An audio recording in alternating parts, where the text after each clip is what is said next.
Welcome to All Autism Talk, connecting the autism community one podcast at a time. Our podcast offers friendly conversations with inspiring individuals in the autism community. All Autism Talk is brought to you by Learn Behavioral and the Learn Provider Network. Now here's your host. Hey everybody, thanks for tuning in to this week's episode of All Autism Talk, the podcast brought to you by Learn Behavioral, a leading provider in ABA services across the country. I'm excited this week because I had a chance to sit down with my co-host, Katherine Johnson, and we had an opportunity to discuss the holiday season, preparing for the holidays, being in the moment of the holidays, and also preparing for that transition back into school and work. I hope you find this conversation really helpful and valuable. Here's my chat with Katherine Johnson.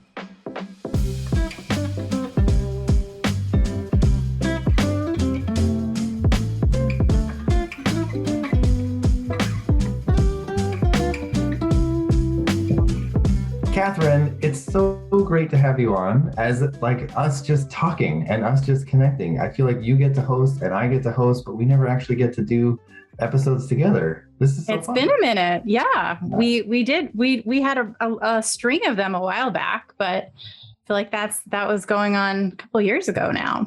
I know it doesn't feel like that, but it does in some ways. So it's fun to chat right before the holidays. Yeah, and that's what I really want us to talk about, right? The holidays. Yeah. I mean, we're coming into a time with a lot of change, which can be a lot of stress for families and individuals with autism. Mm-hmm. And I think there are a lot of things we can be doing to get ready for the holidays, be in the thick of it, and also transition back into school or work successfully. Yeah. Well, I have a question for you. Yes.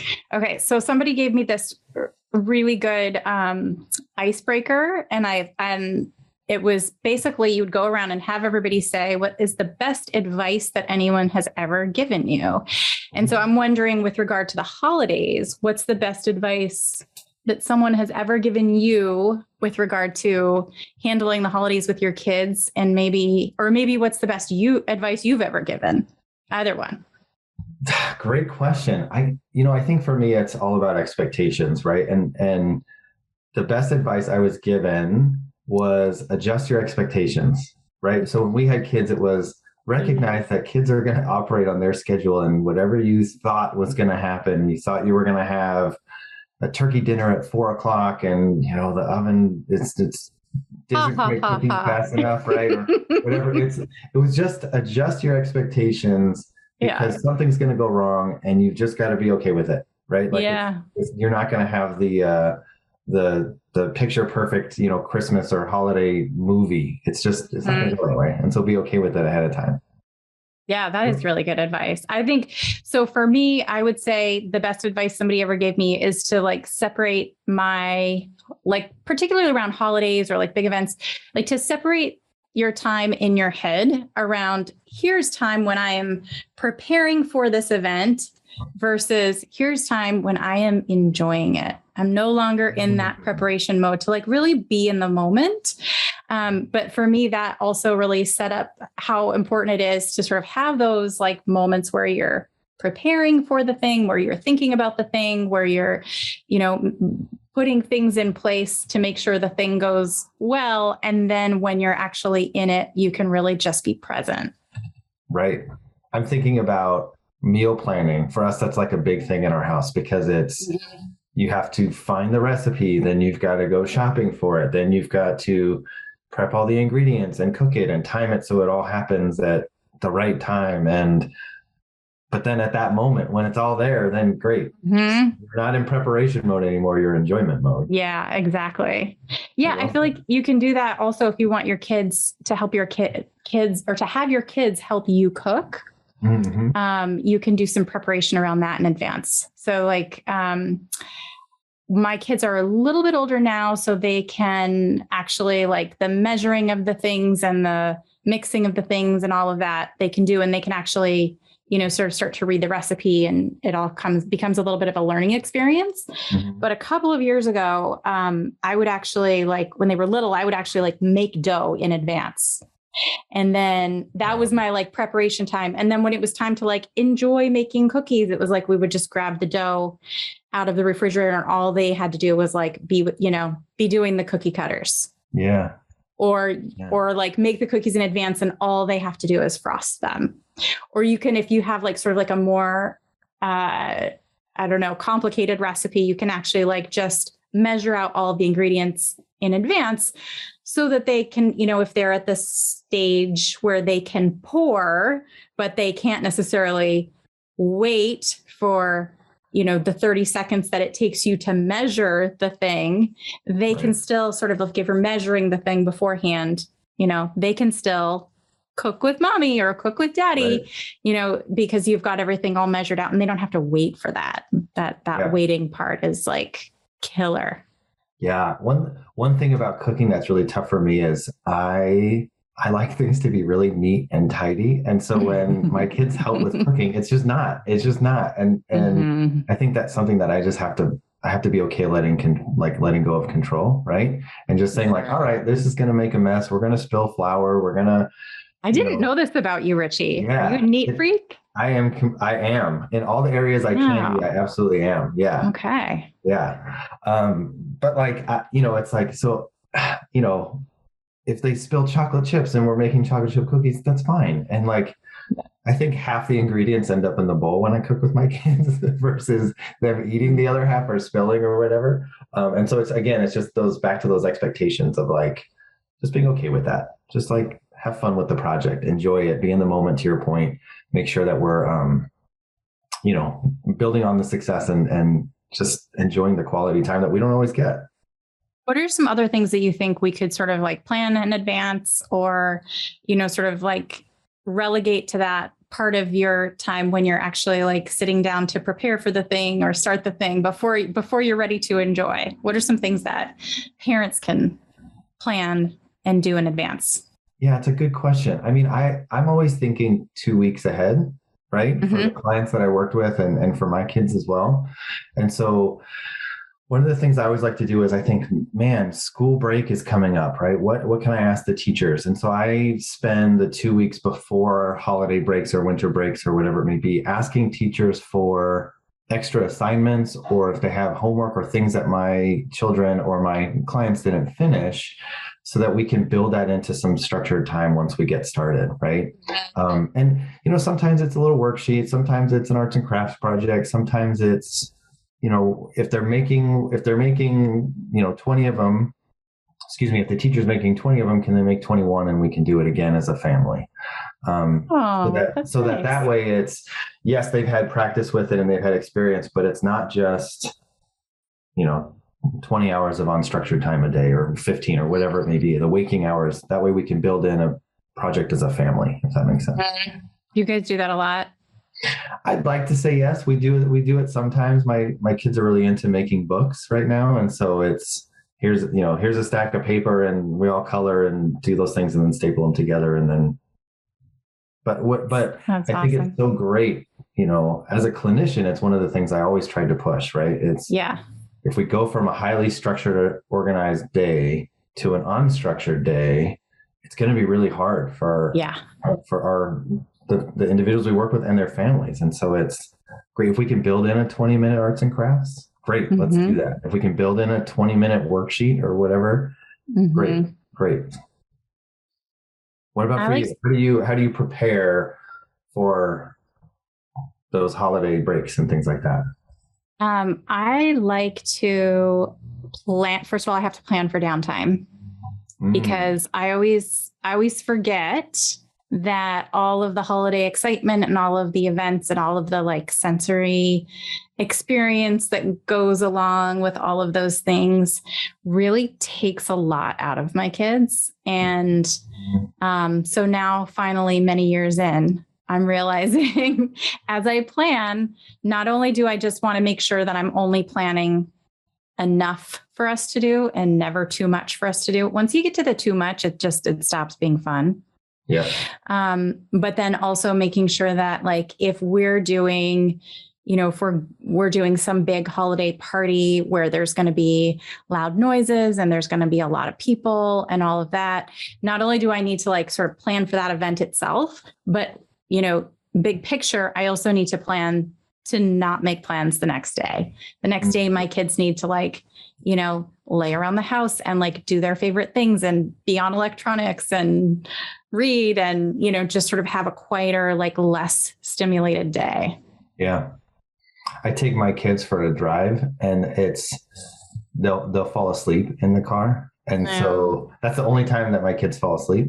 Yeah. But I think it's just, we can just tell, right? They're tired. Everyone's on edge. Mm-hmm. They're fighting with each other. They're fighting with us. So I think it's a great point of just know it's going to happen and plan for it. Right. I love that. Mm-hmm. I love that. What about, I think about like a lot of families are going to travel, right? Mm-hmm. They're going to be traveling over the next couple weeks, mm-hmm. you know, and visiting family or having family visit. Is there anything that we can be doing to help with that travel piece or with having a guest in their home piece? Well, I think one of the most important things is just remembering not just that the event is going to happen and sort of all of the normal things that you would plan around it, but think about it from your child's perspective. You know, if you've got a child who has a lot of trouble processing sensory information or, you know, gets sort of dysregulated when they're in a crowd of people or gets, you know, has a harder time when they're, you know, not in their own home, you got to start thinking about like all of those things that are comforting to them, things that might sort of help them deal with those situations like, you know, headphones or earplugs or my latest favorite thing, I think you can get them at most libraries, is called a Playaway. Have you heard of this? It's like yeah, it's so cool. It's like a little, you can just check them out from the library and they're like books on tape that come in a little like, I don't know, it looks like a tiny little Walkman, like from the very late 80s after Walkmans got small.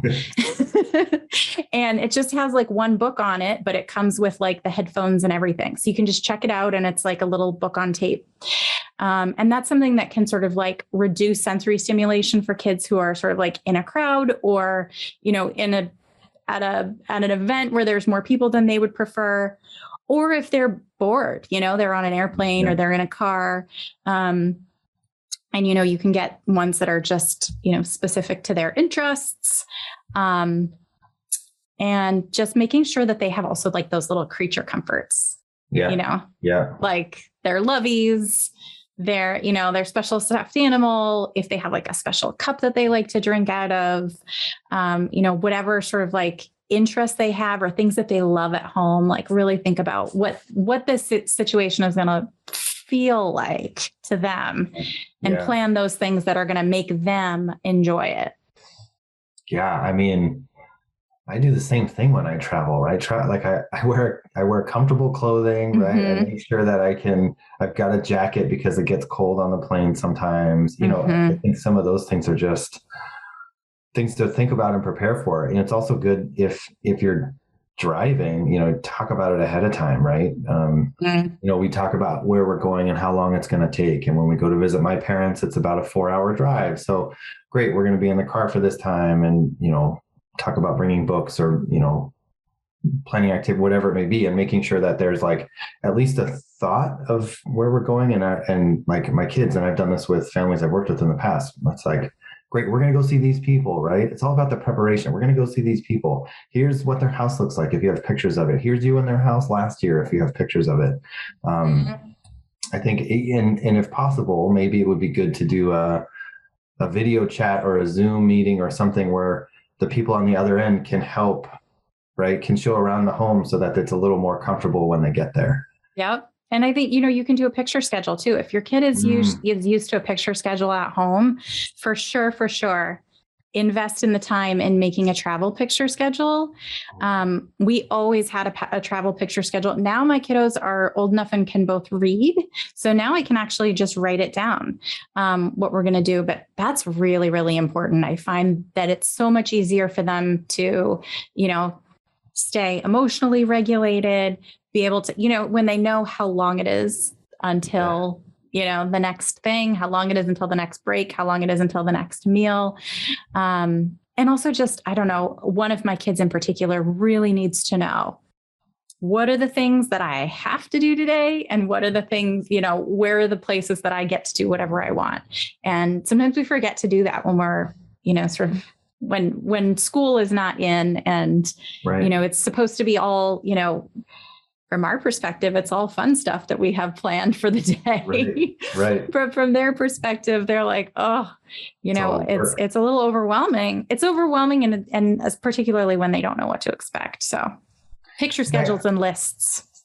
Yeah. I mean, you're using so many strategies in that, right? You've got a picture schedule so that there's activity, so they're ready. They can kind of, you know, be prepped for what's coming, but also you can say at this time you can make a choice between these things, right? You're building in a lot of strategies to help them be successful. And I think that's exactly what we need to be doing, right? I mean, and I'll tell you a specific thing that I did with my, my kids' token schedule. They had like picture schedules sort of like associated with little tokens. And when I made the big at home one, I made the little pictures small enough so that we could transfer them to, what do you call it? Like a file folder. I used a file folder. And so we would actually use the same pictures on our travel picture schedule that we used on our home picture schedule. And I feel like that was like a really good carryover for them. Yeah. So that that was just one thing that was consistent. Right. Well, and I think that's such an important factor, right? Having as much consistency as possible during this time of complete inconsistency, right? Very little is predictable over the holiday. I mean, you know, things are going to change. There's going to be traffic that you didn't expect, and flights are going to be delayed and all of those things. So trying to keep as many things consistent and predictable, I think is just really beneficial. I mean, for sure. For me, I get overwhelmed with it, right? And I get stressed. And so it's, you know, if I have at least some consistency, that's helpful, I think.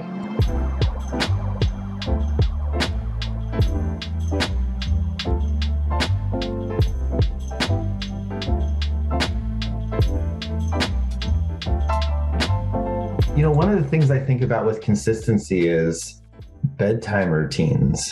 Yeah. So, for us, we have a really set bedtime routine of, you know, we brush our teeth, we put on our pajamas, we read a book, we might listen to a song, a quiet song, right? Not a high energy song, a really calm song, and we'll sing a song, and then it's kind of maybe a minute or, you know, a little bit of cuddling, because that's always fun, and then it's lights out. It's not, you know, we try to keep that same routine regardless of where we are. If we're on vacation, if we're at my parents' house, if we're at my in-laws' house, if we're in a hotel, we do our best to keep that the same, because our kids then sleep better, right? And then there's not all this, well, what's next? And all that other second guessing.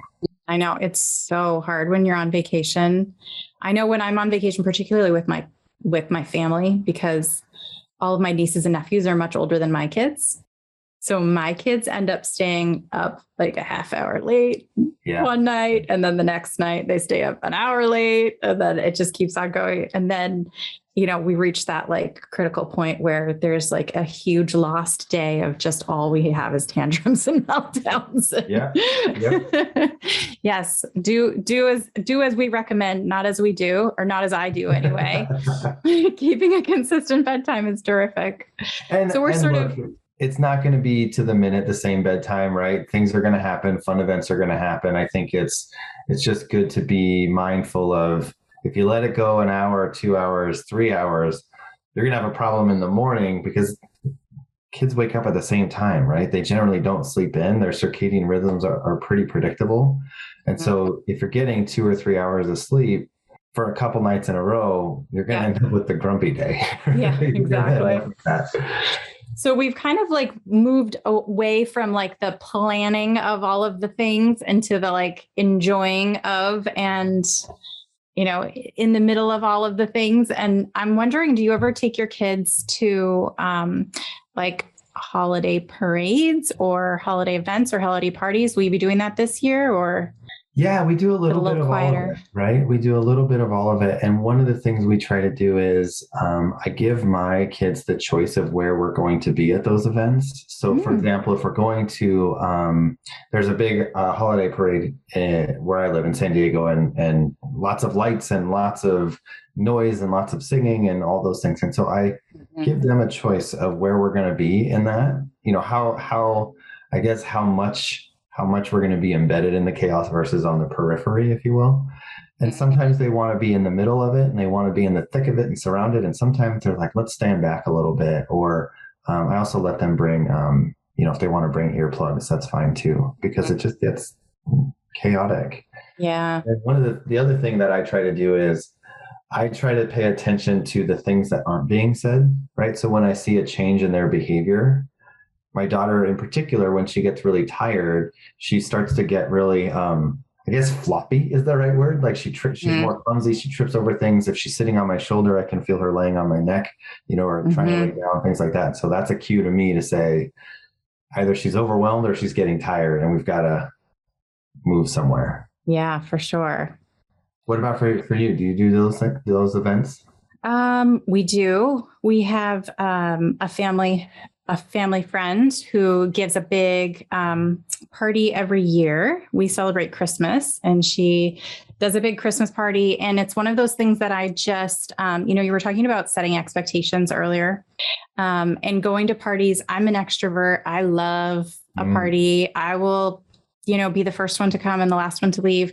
Yeah. I've got a kiddo with, who's got sensory issues and cannot sustain a party that long. And so I think part of my own internal preparation is sort of knowing like, okay, we're going to go. And you know what, if he's able to stay for 2 hours, that's amazing. And if he's able to stay for 15 minutes, that's okay too. And just like building in that in advance for me to sort of like just give myself permission. It's okay if we have to leave.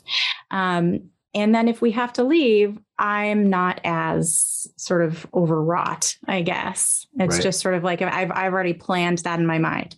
But we also sort of like, when I walk into a house, particularly if we're going to, if there's going to be a lot of people there, I'll like look for the space that's going to be quiet. Like, where can we go take a break and sort of like, regroup, if things get a little bit too much for him. Yeah. So like talking to the host or the, planning out once you get there, saying, if you start to get overwhelmed, here's an area you can go, or maybe it's outside, or maybe it's in a different part of the house that's quieter or something like that. So that if he needs to take a break and just kind of relax, he can do that. Yeah. Yep. Yeah. Exactly. So looking at places like, walking inside and I'll see a sweet little bench with like a bird feeder next to it. And I'll be like, all right, that's where we're going. That's where we're going when we need to chill out for a minute and regroup and see if we're planning on staying or planning on leaving. Yeah. It's so busy. I'm an extrovert also. And I have to remember that, my daughter is totally an introvert and my son and I are completely extroverts. Right. And so we're the same. I could show up at a party and be there and talk to people for hours. And my daughter can be off somewhere playing quietly with maybe one other person. And I think that's okay. Right. That's something that, again, adjusting our expectations. I don't expect my daughter to be talking to 45 people at a party, but she's going to talk to one other child for the entire time. And that's a great experience for her. And she's having fun in that moment.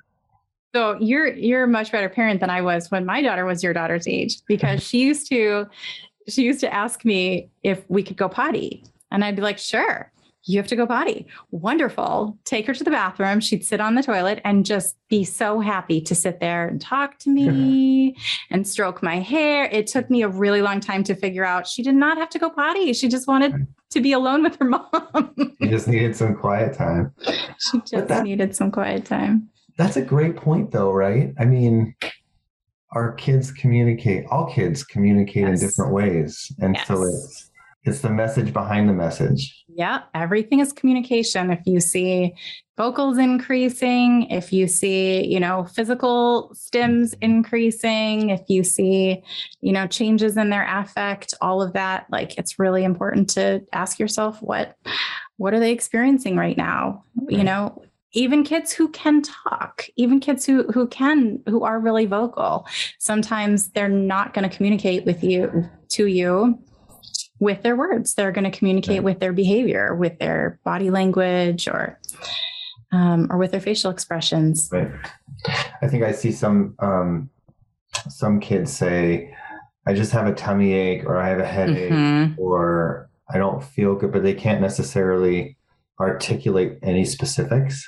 It's sort of a thing for parents to think about. If you're hearing that, that can be a sign of, stress or anxiety as well. Definitely. Oh, I want to give you a little, a hack too. Ooh, so, do you celebrate Christmas? Yes. Yeah. You do? Okay. Yeah. So we used to have those Christmas pictures with Santa where the kids are screaming because nobody's happy. And I realized that part of that was not just like sitting on the stranger's lap, but it was also that the malls, music was really loud, there were lights, there were people. We discovered a trick. I don't know. I think when my oldest was probably 5 or 6, that if you go to the mall to get a Santa picture on Christmas Eve, there's no one there. There's no one there. There's no one there. I mean, nowadays there's lots of autism friendly holiday experiences. But in case you're in need of a Santa picture on Christmas Eve, know that that's probably a pretty sensory friendly experience. That's great. Yeah, that's great. Yeah, malls are terrible. They're echoey. The acoustics are bad. The lighting is awful. All the things sort of get magnified in those situations. Plus, there are tons of people.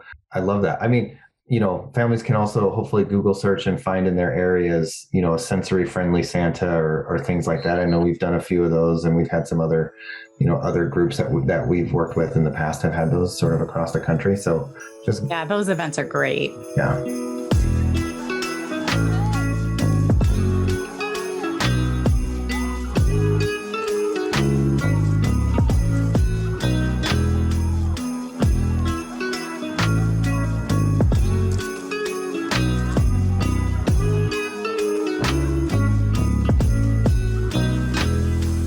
So I want to talk about the end of it, right?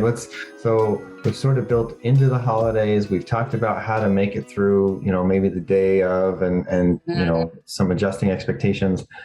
But the part that I find the hardest is adjusting back into real life afterwards, right? Right. Going to school on the Monday after you've been off for 2 weeks is just always terrible. So bad. What can we do to kind of prepare for that? What are some things that we can do to help set up our children or our clients or our families that we're working with for success? Well, I think one of the things that you've kind of stressed throughout this time that we've been talking, which is like, that structure and kind of maintaining your schedule as best as you can. I think that is one of the best fruits of that labor is that it is less difficult to go back. For our family, because we do let bedtime schedules get wonky and we do pay for it. And we also know that about 3 or 4 nights before school starts, we've got to get back on schedule. And so then we start getting them slowly back on schedule, like, in 15-minute increments every night. Is that true with waking up also? Like, do you wake up around the same time as well? Yes. Yeah. They will. Yeah. My kids are getting a little older now, so they'll start to, they will sleep in. Oh, okay. So it's not then that they're missing out on sleep necessarily, as just their schedule is shifting and needs to be shifted back. Got it. And I think again, downtime. Right. Like a lot of kids need downtime that last couple of days. I know it's kind of tempting to just like pack in all the fun. Yeah. And, it's our last day, just take some time, let them do whatever they want, Right. Yeah. It's one of the things we do is, and one thing I always tell families is like, to your point, getting that bedtime routine back on track, but also getting wake up times back on track. Yeah. So it's, if you normally get up at 7, but you've been sleeping in until 8, you got to start working that back. Otherwise, the first morning is a groggy mess for everybody. Right. But yeah, for us, the last couple of days of a break like this, it sounds so terrible and boring, but those are the days where we're getting caught up on laundry. We're making lunches early. We're making sure that the house is clean. It's some of those things that it's like, all right, we're kind of transitioning back into our usual routine versus our break or holiday routine. And so it's not very glamorous, but we'll do 5 loads of laundry, and it's, all the stuff's ready then for Monday morning at, we're out the door at 7:10. And so everything's ready for us to be ready and start getting ready in the morning. So it sounds like you actually plan some time at the end of your break to like plan and prepare and do all the planning and the preparing for the going back to regular life. Yeah. Which is so responsible of you. Well, I mean, look, the best laid plans, right? They don't always happen, but that's the goal. That's the goal. Yeah. Yeah. And then we also sort of modify what we do the first couple of days that they're back. Right. Yeah. So I try to put them to bed a little bit early on that first Monday. Yep. So that they get a full night's sleep. They're rested so that Tuesday is a good day. Monday's going to be hard for everyone. I'm going to have a hard day on Monday after the break. Right. We're all going to. We try to do it so that Tuesday morning is the back in, regular mode, if that makes sense. I like to get my kids hyped up for that thing that they're not excited about, which is going back to school. Yeah. And just to start, those last few days, just start talking about, I wonder what this favorite teacher did over the holidays. Oh, you haven't seen this friend in a while. I bet you're excited to see them. And just kind of like, it's like just adjusting their expectations again to sort of help them remember what motivates them to get back and what's going to be so fun about going back to school. Yeah. Although I don't think that necessarily works for all kids, but you can sort of modify that. Right. And I think, we've talked about this on other episodes. And I think we've talked about this, you and I, right? The best thing to do, the best thing for parents to do is to know their children, right? And adjust to where they can be the most successful, right? And if it means talking about it for days ahead of time, great. If it means not, then that's okay too, right? Don't force any of this on any of your families if it's going to bring about more stress. For sure. And I mean, there's, I think, going to be hard days or hard moments during the holidays because things are so different. And then when you go back to regular life, there's going to be hard moments. And one of the other things that I like to tell parents to keep in mind is that you're experiencing a difficult moment. That's not going to last forever. You're experiencing a difficult event. But to sort of like keep it in those terms in your mind rather than thinking about having a difficult kid. Because I think that can really color your own experience of just how those moments go and how quickly you can sort of let go of them and get back to just enjoying your kiddo, whoever he or she may be. Right. That's great advice. Katherine, we have to do this more often. This is so fun. We run parallel on this, and so we never get to be on the podcast together. I love this, though. We should do this more. I know. I love it too. I hope you have wonderful, wonderful holiday season. And the next time a big event rolls around, we'll have to do another podcast about it. Absolutely. Hopefully you and your family have a wonderful holiday season as well. Talk to you soon. Thank you. Take care. See ya.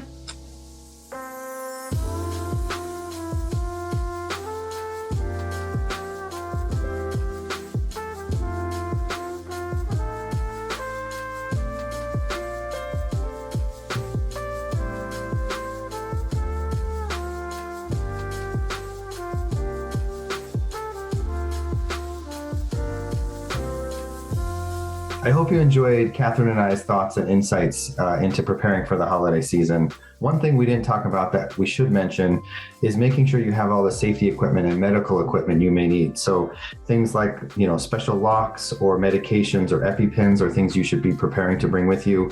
It's also good to bring a behavior plan or a crisis plan in case of emergency. One thing that we talked about offline was making sure that you know about local bodies of water, just in case somebody does wander out of the home. And I think just general good advice is to make sure you're enlisting your family and friends and those people around you for help as you get into this holiday season. If you have any other suggestions or thoughts, feel free to email us at allautismtalk@learnbehavioral.com. And as always, you can find us on Facebook and Instagram at Autism Therapies. Until next time, have a wonderful holiday season and be safe, be healthy. Take care. We hope you've enjoyed today's episode of All Autism Talk. This podcast is brought to you by Learn Behavioral, the leading network of providers serving children with autism and other special needs. Visit us at learnbehavioral.com. Listen to previous episodes at allautismtalk.com, on iTunes, Apple Podcasts, or wherever you get your podcasts. All Autism Talk, connecting the autism community one podcast at a time.